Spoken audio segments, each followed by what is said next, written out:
La Fondation Jeunesse Numérique, c'est une fondation associative qui a été créée à l'initiative du ministère en charge de l'économie numérique en Côte d'Ivoire.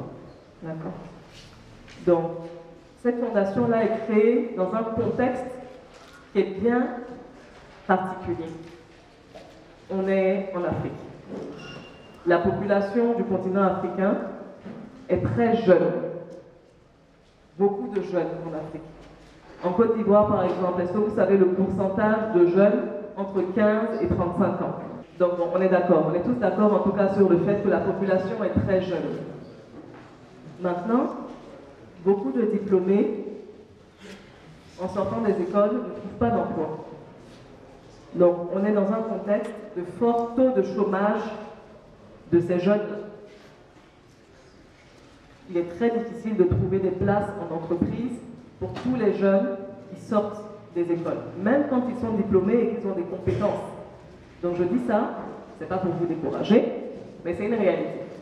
Maintenant, il y a un problème, il y a également une solution.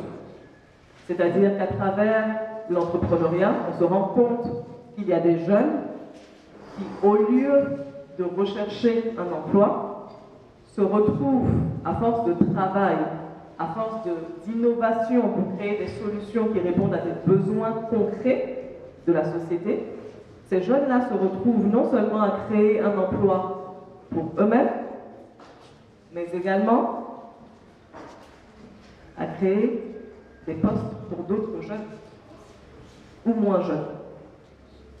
Donc, les demandeurs d'emploi, aujourd'hui, sont transformés en créateurs d'emplois. Et ça, c'est la puissance de l'entrepreneuriat. Mais comme ils l'ont dit, comme Sarah a précisé en particulier, ce n'est pas chose facile. C'est un chemin qu'on ne décide pas d'emprunter du jour au lendemain parce qu'on en a assez de chercher du travail, parce qu'on en a assez de travailler pour un patron qui est exigeant, par exemple. On n'a plus envie de travailler pour quelqu'un. On se dit, mais moi, je veux être mon propre patron, je veux être libre, donc je deviens entrepreneur. Non. Non, c'est pas comme ça. Parce que c'est un chemin qui n'est pas facile. Donc il faut avoir une véritable vocation, une véritable volonté et une force de travail pour s'engager sur ce chemin. Et je pense qu'ils peuvent tous le dire, que ce chemin-là, même s'il est difficile, il est passionnant. C'est un chemin qui est passionnant, c'est un chemin qui est gratifiant. Quand on arrive à franchir les étapes petit à petit, quel bonheur.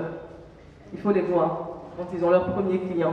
Quand on atteint 10 clients, quand on atteint un chiffre d'affaires de 2 millions, 3 millions, 10 millions, 20 millions, à chaque étape, c'est comme si c'était un anniversaire. C'est comme si on fêtait l'anniversaire de toute la Côte d'Ivoire. Tellement il y a de bonheur. Mais c'est le travail qui paie. C'est le travail qui leur permet de franchir ces étapes-là, petit à petit également.